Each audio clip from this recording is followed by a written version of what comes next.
말씀이 그 뒤에 이제 쭉 이어집니다만은, 거기까지만 우리가 읽고 한번 오늘 말씀의 의미를 한번 새겨보도록 하겠습니다.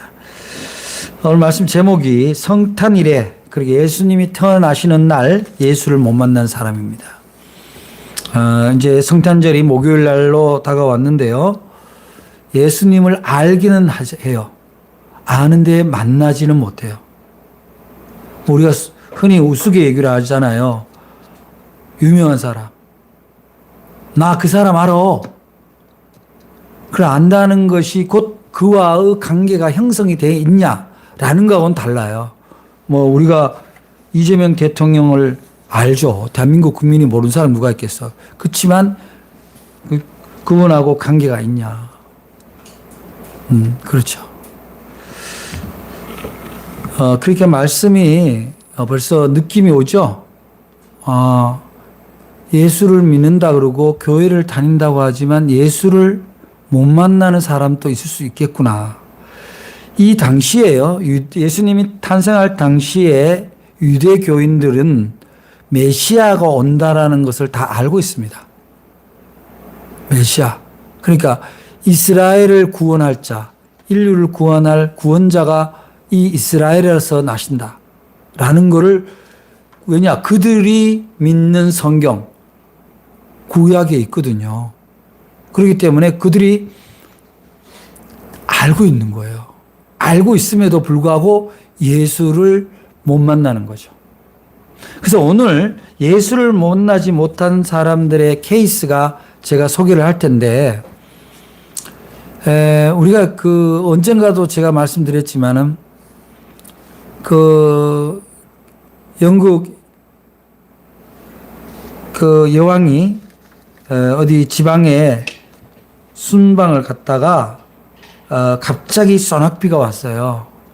소낙비가 내리니까 이제 옛날 얘기겠죠. 빅토리아 여왕쯤 되나 봐요.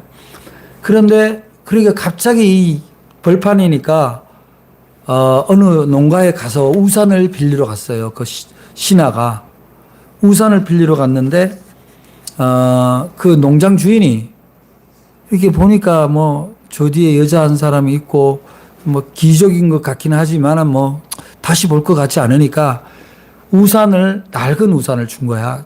다시 안 봐도 되는 거. 잃어버려도 덜 아까운 그걸 줬어요. 그리고 그 사람이 그래도 고맙습니다. 그러고 그 우산을 이제 여왕에게 씌우고 갔다가 그 다음에 며칠 뒤에 편지와 선물이 왔어요. 근데 그 편지에 여왕의 사인이 들어있는 거예요. 우산 빌려줘서 감사하다. 근데 이 사람이, 농장 주인이 무슨 생각이 들었을까요? 여왕인 줄 알았으면 내가 우리 집에서 제일 좋은, 또 우리 집에 모셔서 따뜻한 차라도 대접을 하고 그렇게 보내드릴 걸. 그렇게 후회를 한 거예요. 여러분들 잘 아는 성경에 에베소서에 모든 사람에게 뭐라고 그래요? 죽게 하듯 하라 그러잖아요. 죽게 하듯. 예수님은요, 우리가 서구에서 그려진 예수상, 그 예수상처럼 그렇게 미남이고 말끔한 분이 예수로 오는 게 아니에요. 예수님이 어떤 모습으로 올지는 아무도 몰라요. 예수님이 일하실 때 예수님이 빙의된 사람, 말하자면 우리가 비유를 하자면 빙의된 사람이 어떤 분인지 우리가 몰라요. 정말 노숙인 같은 모습일 수도 있고 정말 거룩한 모습일 수도 있고 연약한 여자의 모습일 수도 있습니다. 모르는 거예요. 예수님은 어떻게 우리에게 나타나실지. 예수님은 우리가 성경을 통해서 보면 예수님은 어떻게 오실 것 같아요? 화려한 복장에 많은 신하와 장병을 데리고 올 것 같지만 저는 그렇게 보지 않아요. 가장 가난하고 가장 헐벗고 가장 낮은 사람들의 모습으로 오실 가능성이 농후합니다. 왜냐하면 예수님이 원래 오시는 목적이 그들을 위해서 오셨으니까요. 그들 곁에 가장 부담 없는 모습으로.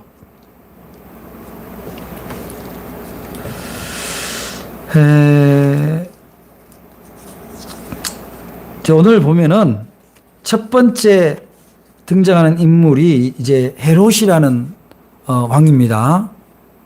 이 헤롯이 이스라엘을 다스리는 이제 왕인데, 봉분 왕이죠. 왕인데,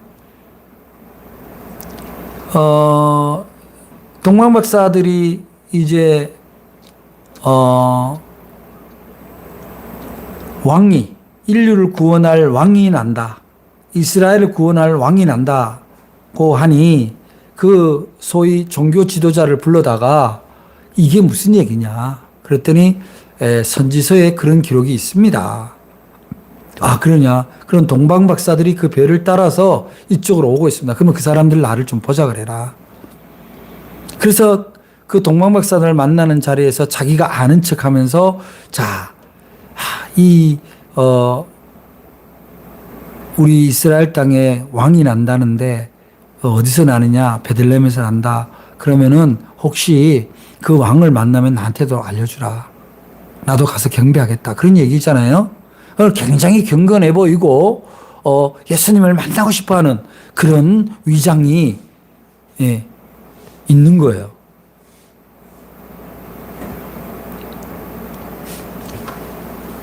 근데 어떻게 했어요? 결국은 다른 복음서에 보면 어떻게 했다고 나와요? 이 헤롯이 자기가 왕인데 자기 왕위를 차지할 그런 다른 왕이 오는 걸로 신앙이 없으니까 그렇게 생각하는 거죠. 하나님 말하자면 경쟁자가 나타난 거야. 그러니까 그 경쟁자를 자라기 전에 나타나기 전에 제거를 해야 되겠다. 그런 생각을 하게 되는 거죠. 그래서 어떻게 해요? 베들레헴 그 지역에 새로 태어난 아이나 2살 이하 아이들을 다 없애라. 그런 엄청난 명령을 내리게 됩니다. 물론 그게 성공하지는 않죠. 예수님은 그렇게 해서 죽을 분이 아니니까. 그런데 한번 생각해 보세요. 그 나는 헤롯 왕처럼 되지는 않을 거야. 뭐 그 정도는 아니야.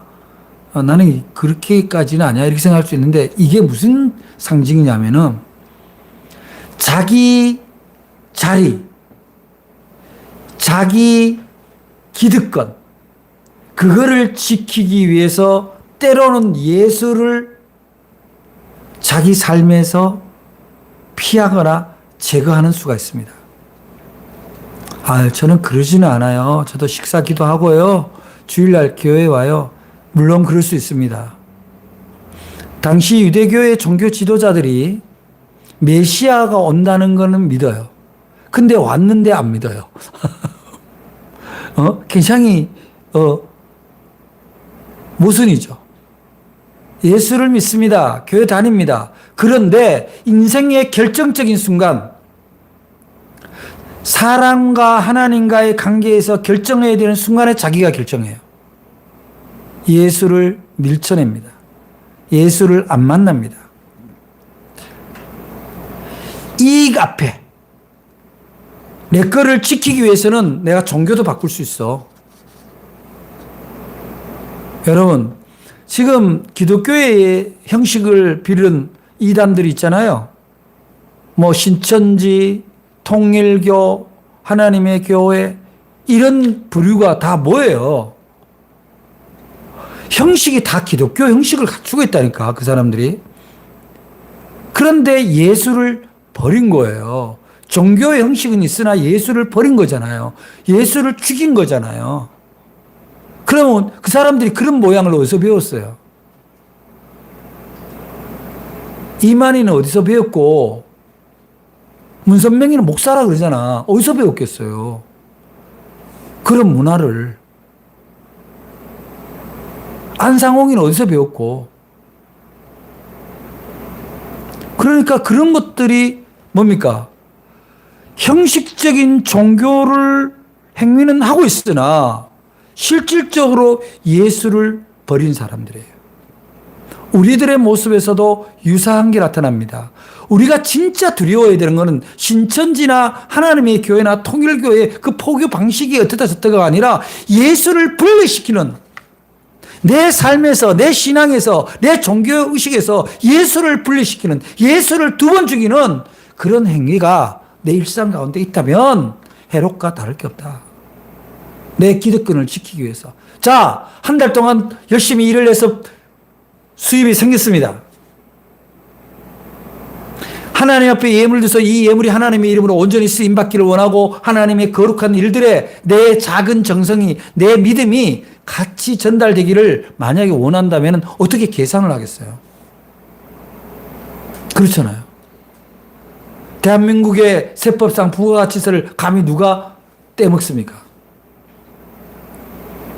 근데 하나님 앞에는 계산을 한단 말이에요. 주일날 예배 드리고 기도에 매일 기도하는 시간이 있는데 내가 이것만큼은 오늘 내가 예수님하고 같이 못해. 나 혼자 할 거야. 내가 알아서 할 거야. 이 정도는 내가 알아서 해야지. 이것까지 뭐 예수님하고 상의해. 그러는 순간에 예수님을 떠나는 거죠. 못 만나는 거예요. 예수님이 우리 뒤를 계속 따라오는데 제발 따라오지 마세요. 내가 주일날 교회 갈게요. 교회에서 봐요. 똑같은 거예요.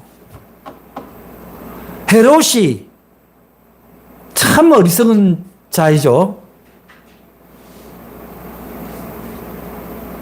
자기가 말한 대로, 동방 목사한테 말한 대로 그를 정말 왕으로 이해하고 섬기고 그 사람, 그 예수님이 사역하는 거를, 잘하는 거를 그냥 뭐 도와주지는 못해도 지켜만 받더라도 이 성경에 그렇게 나오겠어요. 아주 신실한 왕이 있었더라. 이렇게 기록되었겠죠. 여러분은 혹시 여러분의 기득권, 여러분이 갖고 있는 자리, 여러분이 하고 싶은 일, 그것을 지키기 위해서 예수님을 혹시 포기하는 일은 없습니까?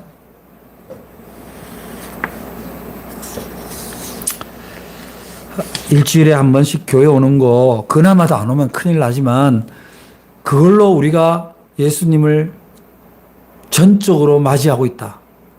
예수님과 함께한다. 라고 고백할 수 있을까요?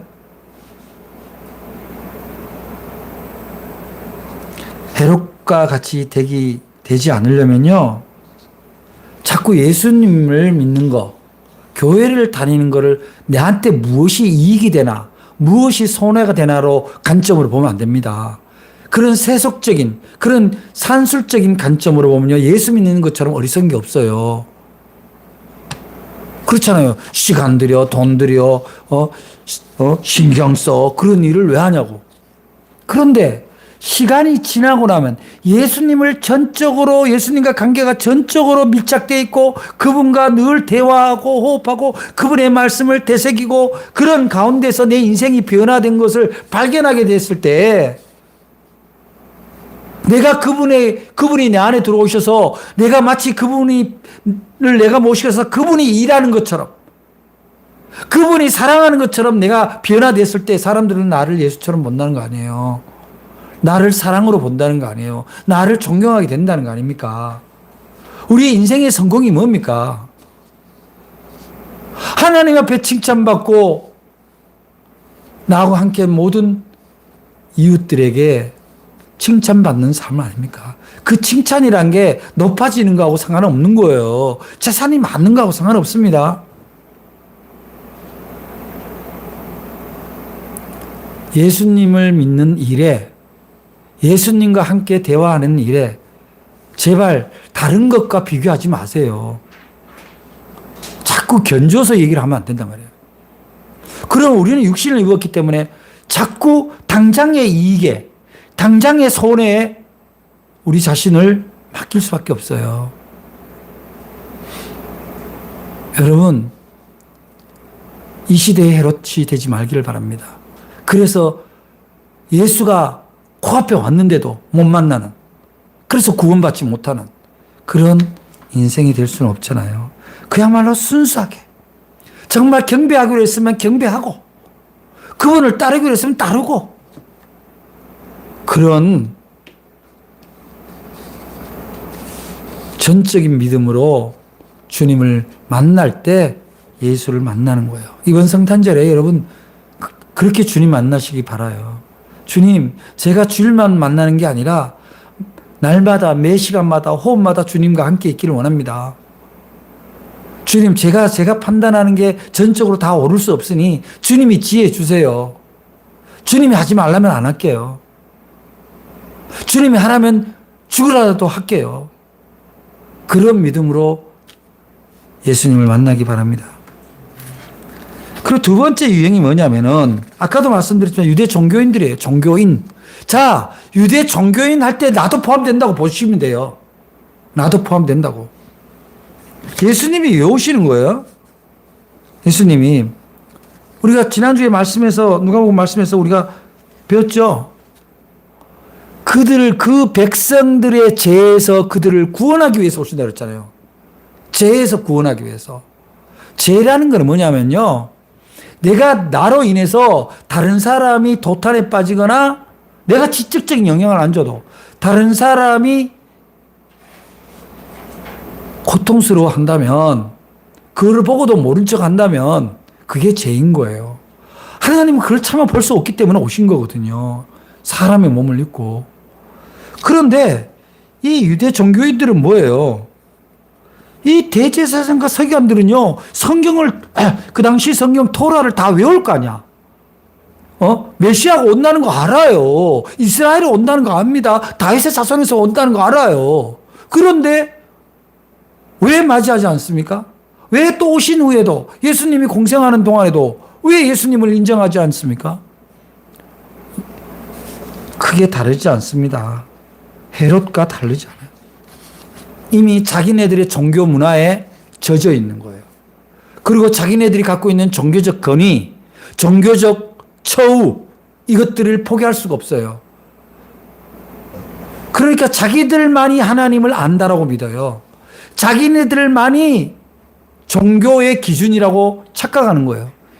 예수 믿는 사람들 중에요, 예수 잘못 믿는 사람 많아요. 이른바 종교주의자입니다. 종교주의자는 뭐예요? 종교는 사랑입니다. 포용이고 자비예요. 기본 정신이에요. 평화입니다. 그런데 끊임없이 적을 만들어요. 저기는 이단, 저렇게 하면 이단, 심지어 감리교도 이단이래. 말이 됩니까? WCC가 마귀의 집단이래. 말이 됩니까?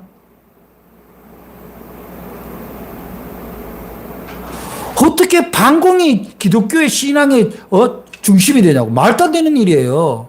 공산주의가 옳다는 것도 아니지만 반공이 절대적인 것도 아니에요. 인간의 이념은 인간을 만족시키지 못합니다. 여러분, 자본주의 사회 시장경제가 인간을 만족시킵니까? 그렇다고? 과연 민주주의는 완전한가요?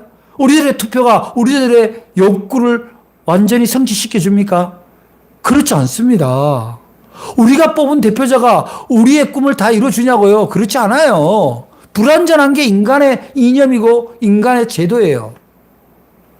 그래서 완전이라는 것은 인간 삶에서 보는 게 아닙니다. 관계성을 보는 거예요. 인격을 보는 거예요. 우리가 예수를 구주로 모시는 것은 종교적 교리를 위하기 위해서 예수를 맞이하는 게 아닙니다. 우리가 예수님한테 이론을 배우자고 예수님을 맞이하는 거 아니에요. 우리가 한 인격체로 한 생명으로 이 땅에 와서 생명으로 생명을 살리는 거룩한 하나님을 닮은 영적인 존재로서 살아가는 것이 우리의 인생의 궁극적인 방향이고 목적이고 성공입니다. 그래서 예수님이 필요한 거예요. 많은 사람들이 간증을 합니다. 예수님 믿었더니 뭐가 좋아졌고 뭐가 높아졌고 그냥 너무 좋다고. 그리고 나서는 막 시큰 자랑해놓고 모든 것 하나님이 하셨습니다. 그래요. 하나님은 그런 거 하지 않아요. 우리 지금 오늘 설교를 들은 성도님들, 영상을 통해서 성도님들 분명히 명심하시기 바랍니다. 하나님은 돈 많이 벌게 해주는 하나님이 아니에요.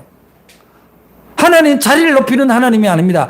하나님이 낮은 자리든 돈이 있든 없든 그 자리에서 사랑을 나타내고 위로를 나타내고 용서로 뻔을 보이는 그러한 그리스도인들을 만들기 위해서, 그래서 하나님과 사람 사이에 평화를 이루고 아름다운 관계가, 아름다운 공동체를 만들어 가도록 돕기 위해서 예수님이 오신 거예요. 그거를 보이신 분이 예수님이에요. 예수님이 구원한 사람들 보세요. 전부 니그로 사람, 즉 흑인들이고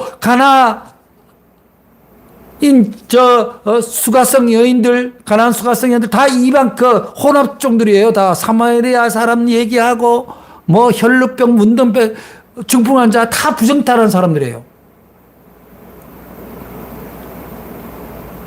오늘날 교회가 너무 화려해졌고 너무 깔끔해졌고 너무 고급스러워졌어요. 저는 참 불편해요. 문화시설이 아닙니다, 교회는. 왜 사람의 눈높이에 맞춥니까? 이 유대 종교인들은 예수가 온다는 거 알아요. 예수가 구원자라는 거 압니다. 근데 안 믿고 안 만납니다. 배척합니다. 종교인이에요. 여러분, 저나 여러나 다 기독교인들이잖아요. 여러분들 세상의 삶 속에서 여러분들을 기독교인으로서 어떤 존경심을 가지고 여러분을 바라봅니까? 물론 사람한테 잘 보이자고 신앙생활을 하는 건 아니지만 사람이 싫다라고 할 때는 이유가 있는 거예요. 오늘날 전도가 안 되고 선교의 장애가 뭡니까? 기독교가 정치에 매몰된 거 아니에요. 반공과 동성애를 반대하는 것이 마치 종교의 신봉처럼 믿는 거 아니에요.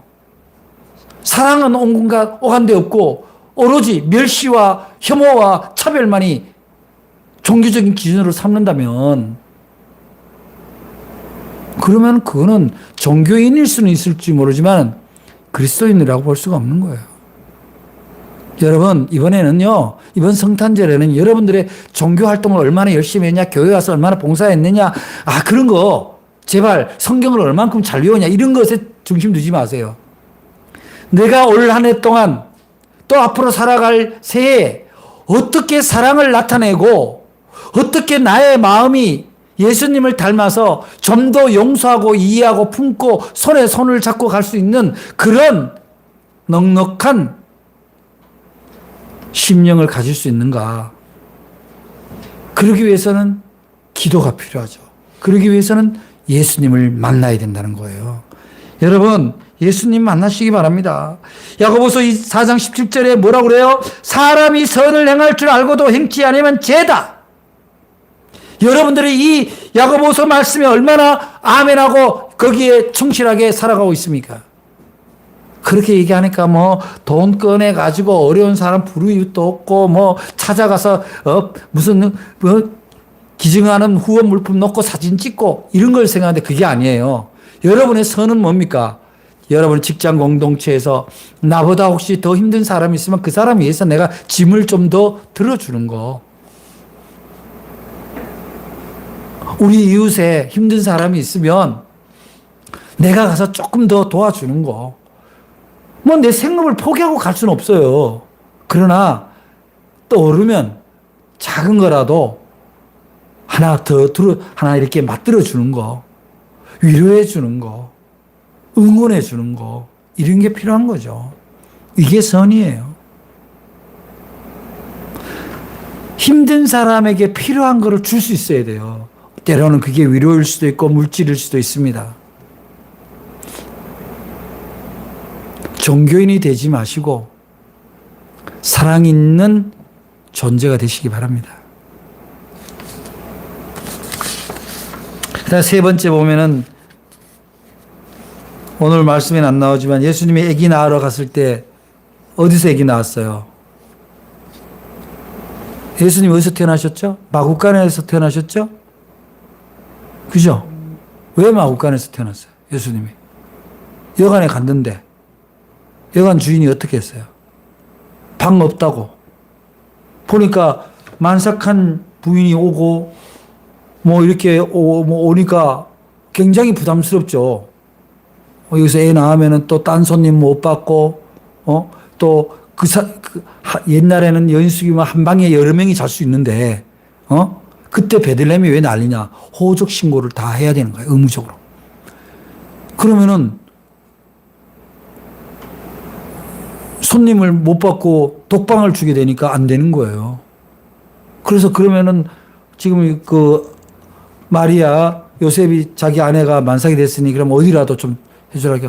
그럼 정 마음에 저 마구간에 가라. 마구간이 뭐 한대? 말 타는데, 말. 거기에서 마리아, 성모 마리아가 예수님을 낳으신 거 아니에요. 마구간 주인이 그분이 인류를 구원할 구주, 인류의 왕, 왕 중의 왕이란 걸 알았다면 그렇게 할 수 있겠어요? 아까 전에 서두에 농장 주인이 여왕을 몰라보고 다 떨어진 우산 한 조각 준 거. 그렇다고 해서 뭐 예수님이, 하나님이 그 마구간 주인을 벌 주지는 않았을 거예요. 그러나 우리는 생각해야 돼요. 지금도 우리가 신앙을 지나치게 나를 중심으로만 돌리는 거 아닌가. 교회를 다녀도요. 어떤 교회 자기 마음에 안 들면 교회 옮기죠. 하나님, 예수님을 바라보고 교회 다니는 게 아니라 사람 보고 다녀. 아, 저 권사님 꼴 보시니까 가야 돼. 목사님 나 미워하니까 가야 돼. 뭐라고 이렇게 가르치면요. 미워한다고 생각해요. 지적한다고 생각해. 그럼 뭐 작은 교회는 교인 떠날까봐 지적도 못하고 뭐 좀 고칠 거를 얘기를 해주고 싶어도 못하죠. 신앙생활을 어떻게 하는 걸. 도망갈까봐.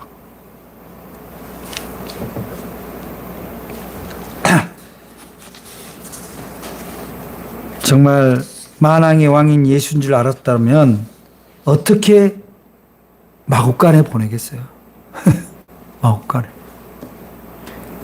근데 좀 심각하게 우리가 받아들일 건 이거예요. 아무리 돈이 좋아도요. 만삭인 산모가 있다면 우리가 어떻게 해야 돼요? 온전한 정신머리를 가졌다면 그 사람을 마구간에 보내는 게 맞습니까? 그 왕이 아니라도.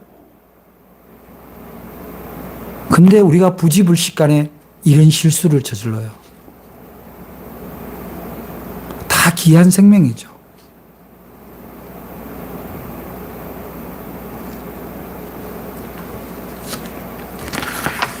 여러분, 우리가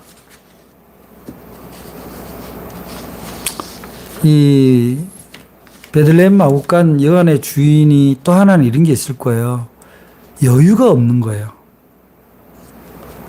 내가 사는 게 여유가 있다라는 거는 사람들이 자꾸 물질로 이렇게 돈이 있으면 여유가 있다 이렇게 생각할 수도 있는데 물론 그럴 수 있죠. 돈이 있어도 여유가 없는 사람들이 많더라고. 여관 주인에서 그렇게 많은 사람들을 재우고 숙박, 숙식료를 받으면은 아주 여유가 없지는 않을 거예요. 그죠? 그런데 그 여유를 잃어버린 거예요. 삶이 여유를 잃어버린 거예요. 여러분, 여유란 게 뭐냐면은 뭐가 많고 넉넉한 게 여유가 아니라요. 무엇이 진짜 소중한 거를 생각할 수 있는 자기 생각의 공간이 넓은 사람이에요. 그 생각의 공간이 좁은 사람은요, 여유가 없어요. 금방 막 분노하고, 금방 또 사그라들고, 금방 판단하고 그렇게 합니다. 여러분, 우리가 신앙생활을 하는 근본적인 이유는 다른 거 아니에요. 우리 사유에, 우리 판단에 좀 더 여유를 가지자. 무엇이 소중한 건지. 우리가 신앙생활에서 그런 여유도 못 찾는다면 신앙생활 하나 안 하나 맨날 바쁘고 쪼들리고 급하고 그렇다면 신앙생활을 왜 합니까? 맨날 불안해하고 조급하고. 저도 우리 아버지가 옛날에 저 초중등학교 다닐 때 뭐 장날 바쁘면 화를 내시더라고. 여유가 없으니까. 바쁘면 화를 내. 일이 많으면 화를 내시더라고. 근데 내가 어른이 돼가지고 저도 뭔 일을 하다가 뭐 하다가 좀 바쁘면 예민해지는 거야. 근데 제일 만만한 사람이 누구예요? 자기 배우자야. 딴 사람한테는 못하죠. 배우자한테는 바쁜 게 티를 내. 막 화를 내거나, 막 급해져. 그래서 여러분, 이 베들레헴 여관의 주인의 문제는요, 여유가 없다는 거예요. 여러분, 예수님 만나서 예수님처럼 넉넉한 여유를 가질 수 있기를 바랍니다. 우리가 예수님 만나야 되는 이유는요, 우리의 심적인, 영적인 공간이 다른 사람보다 넓고 깊어진다는 거예요. 쉬 화를 내거나, 쉬 포기하거나, 쉬 두려워하지 않는다는 거예요. 바로 그러한, 그야말로 자기 권력, 자기 자리를 지키는 것에 연연해서 예수를 경쟁으로 보거나 신앙을 비교 대상으로 보는 그런 사람은 예수를 진실되게 만날 수가 없습니다. 못 만나요. 교회 다녀도 못 만납니다. 그리고 두 번째 뭐예요? 두 번째는 교회를 다니고 말끝마다 은혜를 읊조리고 말끝마다 거룩한 목소리로 얘기를 하지만 실질적으로는 모든 일을 자기가 결정합니다. 그리고 자기가 모든 종교의, 모든 신앙의, 모든 예배의 기준이에요. 어떻게 자기가 기준입니까? 자기가 하나님이에요? 자기 마음에 안 들면 너 이단이지. 자기 신념하고 어긋나면 무조건 아닙니다. 자기 신념이 어떻게 신앙이 될 수 있습니까? 그런 일은 없어요. 여러분, 예수님이 왜 오셨어요? 마리아의 창가에서 예수님이 왜 오신다고 그래요? 예수님은 건세 있는 자를 내리치고 비천한 자를 세우시고 줄인 자에게 먹을 것을 주시고 억울한 자를 풀어주기 위해서 오신다고 그랬잖아요. 그게 예수 신앙이에요. 무슨 돈 많이 벌고 교회 커졌다고 간증하고 하나님이 하셨습니다. 할렐루야 하고 있냐고. 도처에 죽음 앞에서 망설이는 사람들이 얼마나 많은데. 사랑하는 여러분, 오늘 말씀드린 것처럼 여러분들이 예수를 알면서 못 만나는 사람, 그런 어리석은 사람, 어떻게 보면 신앙이 있다고 자랑했지만 신앙이 없는 자 같은 그런 비참한 주인공들이 되지 않기를 바랍니다. 헤롯처럼 자기 기득권을 지키려 하거나 유대 종교인들처럼 모든 종교의 기준을 자기가 삼거나 여유가 없어서 예수님도 못 알아보는, 예수님을 패싱하는 그런 어리석은 신앙인이 되지 않기를 주의 이름으로 축복합니다. 그래서 성탄절에는 반드시 나의 모든 것을 내려놓아도 하나도 두려움이 없는, 나의 지혜는 부족하나 주님이 함께 하시면 모든 것을 열어주신다는 믿음의 그 주인이신 예수님을 맞이할 수 있기를 주님의 이름으로 다시 한번 축복합니다. 기도하겠습니다. 사랑의 하나님 감사합니다. 오늘 우리는 성탄절에 예수를 못 만난 사람들을 다시